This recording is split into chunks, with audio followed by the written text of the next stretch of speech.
Smart Ideas, notre rubrique Startup et Innovation avec Sébastien Vray, bonjour. Bonjour Thomas. Bienvenue, vous êtes le cofondateur d'Ezio, créé en 2020 avec Jérémy Castelli. Et avec quelle idée? C'est quoi Ezio?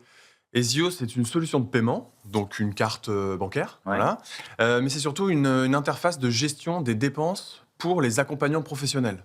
Ok. Alors vous allez me demander, qu'est-ce qu'un accompagnant professionnel? Et je vais vous répondre Thomas, c'est toutes ces personnes, ces centaines de milliers de personnes en France qui accompagnent des personnes vulnérables, donc soit à domicile, soit en établissement pour personnes en situation de handicap. Ou faire des soins, éventuellement du ménage. Alors, et ça peut être Ouais. donc ces personnels accompagnants, mais nous, notre ancrage, c'est dans le paiement, la gestion des dépenses de ces personnes qui ne peuvent plus les faire. Ouais. Votre maman est à domicile, âgée, elle ne peut plus faire ses dépenses, donc il y a un accompagnant professionnel qui va se charger de les faire. Et on s'est rendu compte, malheureusement, et faute de moyens, que chacun bricole un peu comme il peut pour aller payer.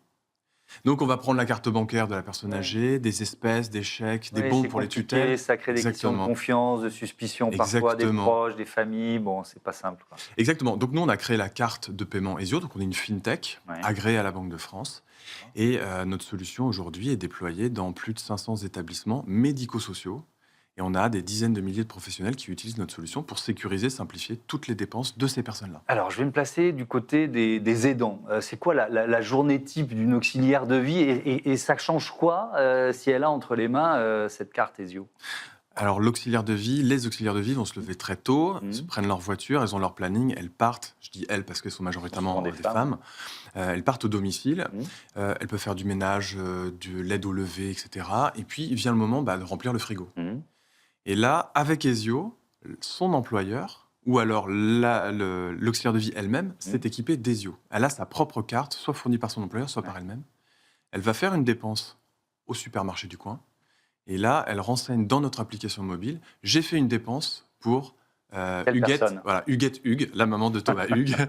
Et Elle s'appelait Bernadette. Bernadette Hugues, voilà, elle fait la photo du justificatif. Et surtout, elle a attribué la course à Bernadette.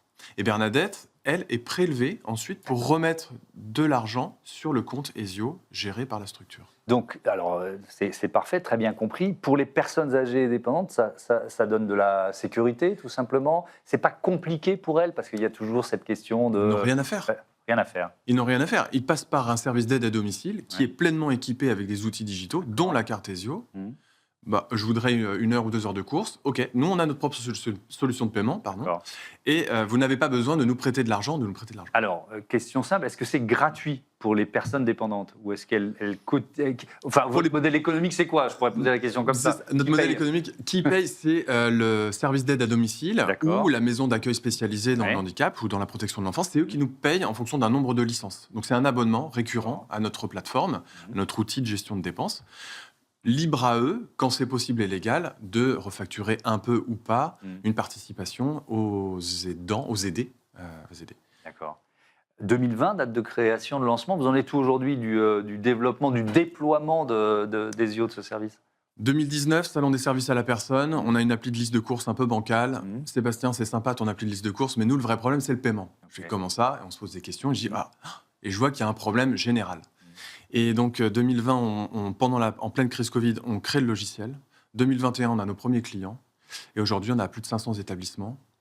On est à l'équilibre. On est une petite équipe de 7 personnes, bientôt 10. Donc voilà, ça roule enfin, parce que vous avez connu l'épopée courseur déjà en 2017. Oui, c'est vrai qu'on s'était rencontrés une première fois. L'ambition il nous reste 1 minute, l'ambition des prochaines années, c'est quoi? C'est de sortir du territoire français, de développer la carte ailleurs? L'ambition première en France, c'est déjà d'aller équiper tous les services mandataires judiciaires. Dans le médico-social, il y a encore un boulevard pour vraiment déployer. On a aussi la protection de l'enfance qui souffre d'un gros problème qu'aucune banque aujourd'hui ne peut traiter. C'est alors ils ne veulent pas prêter de carte aux mineurs, et encore moins aux mineurs non accompagnés. Et puis, une fois qu'on aura bien développé en France, j'imagine et j'espère qu'on pourra déployer et dupliquer en Europe. C'est ce qu'on vous souhaite. Merci Sébastien Vray et bon vent à Ezio. Voilà, c'est la fin de ce Smart Impact. Merci à toutes et à tous de votre fidélité à la chaîne des affaires, la chaîne des audacieuses et des audacieux. Je vous dis à demain sur Be Smart for Change. Salut.